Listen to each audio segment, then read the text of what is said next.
Gaano ba katagal ang correction of entry? Ito ho yung binabanggit natin mga correction sa ating mga certificate of live birth, saka minsan pati sa titulo ng lupa, may mga correction yan. Ngayon, dito muna tayo sa certificate of live birth. Meron diyan ng mga correction, siyempre. Siguro alam nyo na meron diyang mga kailangan palitan at kailangan mo pa ng intervention ng court. Ibig sabihin, ipapayag mo pa sa court, sa regional trial court ng lugar kung saan ka nakarehistro doon yan. Meron namang tinatawag nilang administrative procedure lang kailangan. Kung ang error lang naman ay mga isang letra sa iyong pangalan, yan, pwede na din ang administrative, pupunta ka lang doon sa civil registrar. Sa tingin ko ay meron doon mga form, pipil up ka lang yata doon. Pero pagka yung mga serious types ng mga error, mga entries, tulad ng halimbawa nawawala yung apelyido ng tatay mo, ang nakalagay lang doon apelyido ng iyong nanay sa kung ano pa mang kadahilanan. Halimbawa ang pangalan mo Dalmasio Panatico, yung apelyido na yung nanay Panatico, yung lang nailagay mo yun, Dalmasio Panatico. At ang iyo namang apelyido na yung tatay ay maghanap tayo ng magandang apelyido. Ano ba magandang apelyido? Yan. Halimbawa Maligalig ang apelyido ng iyong tatay. Maganda naman apelyido yun. At yun naman ay talagang apelyido sa Pilipinas.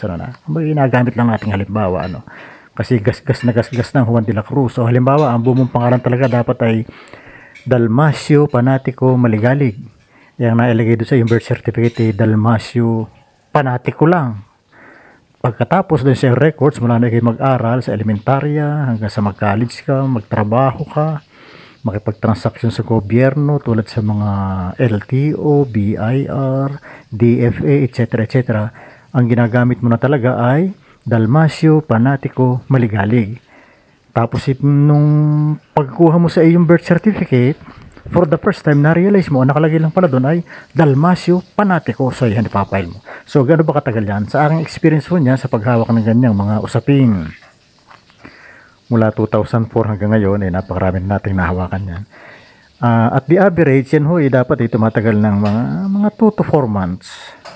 Pero yung huli kong nahawakan niya sa lipa ay record breaking. Isipin yung nag-file kami ng July, nag-hearing agad kami ng September, natapos na September, 2 months lang natapos namin. Yun ang aking record breaker na nahawakan.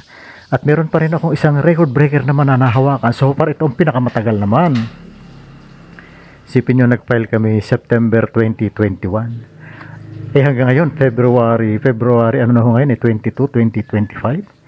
Sa wakas, natawag na para sa ex parte hearing. Nag-first part na kami. First hearing, na-extend pa. Anyway, so kung bibilangin nyo ay halos pa-4 na taon na ngayon. 21, 22, 23, 24, 25, pa-4 na taon na ngayon, hindi pa rin tapos yung correction of entry. Na yun nga ho ang sitwasyon. Parang kahawig nung kaso ni Dalmasio Panatico. Matagal na niya ginagamit yung Dalmasio Panatico Maligalig. Nasa birth certificate pala niya Dalmasio Panatico lang. So kailangan palitan para umayon dun sa kanyang record, sa mga school records, employment records, records sa mga government agencies and offices, yan tulad sa LTO, yan nga, BIR o DFA, etc. etc. So bakit ba tumatagal? Yan ho, meron mga judges na may higpit, halimbawa ay kahit kumpleto ka na sa iyong mga personal documents na mamarkahan, pero hindi pa dumarating yung mga documents na sa court mismo nang gagaling, halimbawa yung mga return receipts na pinadala ng court sa mga Office of Solicitor General, Civil Register, etc. May mga judges na hanggat hindi po bumabalik lahat yun, hindi mo pa pwedeng tapusin ang iyong pagmamarka. Yun ang tinatawag nilang sa legal term, tinatawag nilang jurisdictional purposes. Meron naman mga judges na iba't ibang style kasi. Meron naman mga judges na pumapayag na kapag ikaw ay nakiusap na judge, baka naman ho pwedeng markahan ko na ho itong mga available na documents ko at reserve na lang ho yung mga hindi pa bumabalik na mga dokumentong court din naman. Minsan may pumapayag. Meron ng mga judge na ayaw pumayag. Itong natsempuhan namin judge, talagang ayaw pumayag ng gano'n. Hintay pa namin yung mga certificate of posting na sheriff, late. So yun, yan po ang nangyari. Kaya ito yung record breaker. Nung bandang huli nga, pati yung certificate of posting ng sheriff nabinbin. Wala pa raw sa record ng court. So hinintay pa rin yun. So yun po. So kaya kami ngayon pa-4 na taon na. At kung kayo ay naiintriga kung saan court ito, hindi po ito sa mga korte ng Laguna, hindi rin sa court ng Batangas, hindi rin sa court ng Cavite, yeah. Hindi rin sa court ng Quezon Province, hindi rin court ng Metro Manila. So, sige nga, hulaan nyo kung inyong mahulaan kung saan to. Basta't ang aking maibibigay na clue dito kapag kami napapapasyal dito, pag kami naghihiring, lalo na ngayong eleksyon na nagkalat ang mga tarpaulin ng mga kandidato, naku, talagang pag naalala, ibibigay ko lang sa inyong clue ay parang pag ako'y napunta sa lugar natin, naalala ko lagi yung mga pelikula nung araw ni Ana Marie Gutierrez, yung aking naalala pag napunta kami dito sa lugar na ito. So, hulaan nyo kung saan korte itong paapat na taon na ngayon hindi pa natatapos yung aming correction of entry, na isa itong record breaker sa aking experience sa paghahawak ng ganitong kasong correction of entry. Incidentally nga, yung huling dokumento na galing mismo sa court, hindi personal document ng aking kliyente, naantala pa yung sheriff certification.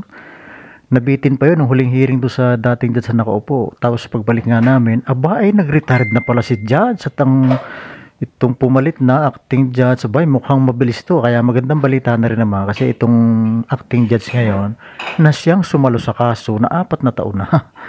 Ay mukhang mabilis kasi hindi raw siya papayag na yung bang halimbawa, may dyaryo kasi yan nakalagay doon na schedule. 3 consecutive weeks yung dyaryo pinapublish yung order ng court.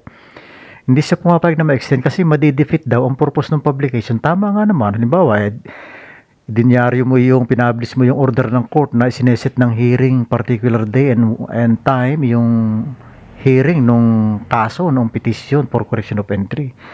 Kung extend ka nga naman, extend, reset ka na reset, na-defeat na yung purpose ng dyaryo.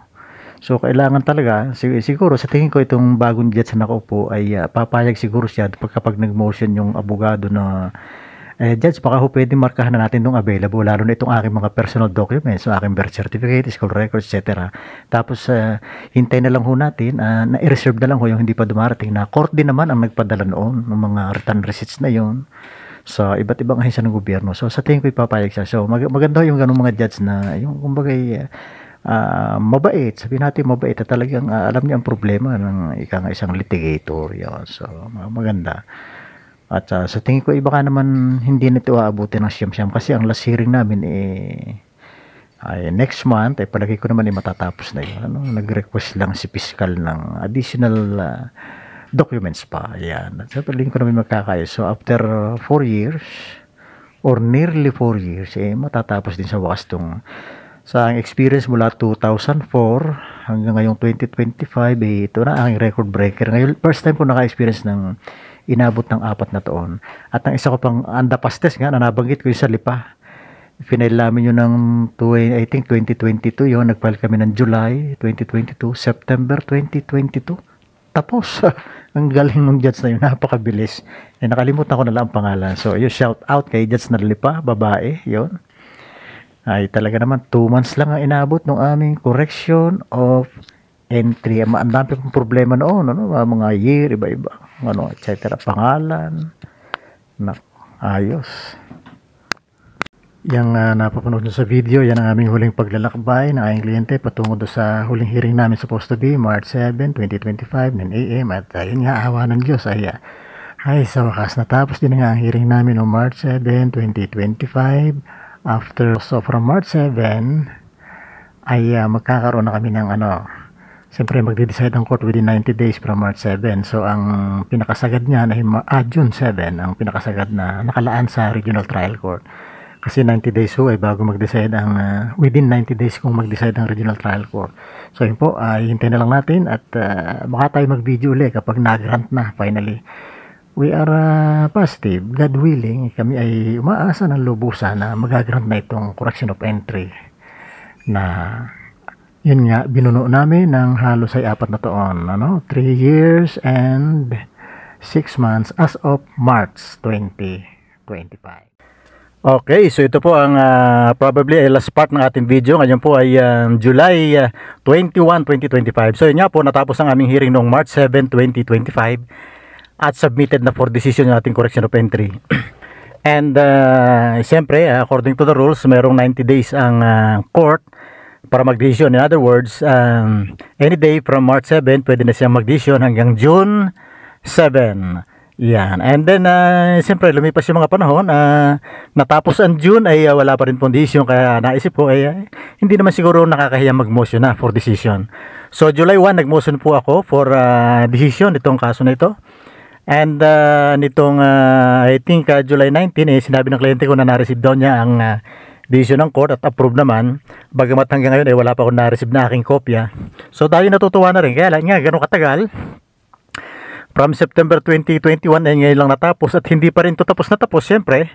Kasi para ma-issuehan kayo ng Certificate of Finality of Judgment ay kailangan bumalik sa court lahat noong return card na pinadala sa mga Solicitor General, Fiscal, Civil Registry, PSA, yan, at kung sino-sino pang concerned parties. Kailangan bumalik lahat yun. Kaya ang advice ko sa aking kliyente ay pumunta siya sa court at makipag-ugnayan doon sa sheriff doon o price server para i-personally serve yung kopya ng mga decision dito sa mga entities na ito para mabilis mag-count yung 15 days para magkaroon na ng finality of judgment. So yan po ang ganyan minsan katagal ang correction of entry. Pero kaya nga nasabi, ito ay for the record to kasi in my experience from 2004 hanggang ngayong 2025, ngayon lang ako nakaranas ng ganito katagal. Kasi usually inaabot lang ito ng 3 months gaya nung experience sa Lipa. 3 to 4 months lang yun, tapos na kagad. So, pinakamahaba ito, talagang pang Guinness Book o for the record tong correction of entry. So, makikita nyo rito, hindi lawyer ang may control sa itinatagal ng kaso. Yan po ay court, judge. Pag mabilis po ang judge, mabilis ang kaso. So, nasa judge po yan. Kahit doon sa mga criminal cases, kahit pa anong delaying tactics ang gawin ng party, kapag ayaw pumayag ng judge, hindi po yan makakalusot. At muli, siyempre, makikita natin dito ang kaibahan ng profession ng lawyer sa mga architect, sa mga engineer, mga doktor, kasi sila, halimbawa engineer or architect, meron silang a certain time, pwede silang mag-set ng timetable kung paano matatapos ang isang bahay, kung pag doktor naman, kung hanggang kailan ang gamutan, ang mga architect, ganoon din, kung kailan matatapos ang pagdidesign. Ang lawyer po, hindi. Medyo kapag tungkol sa kaso, hindi pwede magbigay ng timetable ang lawyer kasi nga hindi niya kontrolado yan Meron kasing judge. Yun ay parang Diyos, yun ang kumukontrol ng lahat. So kahit paano gawin ng lawyer kapag hindi sumasang-ayon ng judge, ay hindi mo rin mapapabilis ang iyong kaso.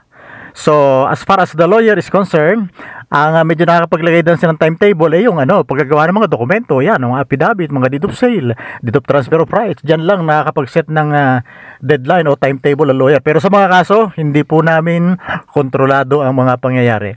So ayan po ang nangyari sa kaso.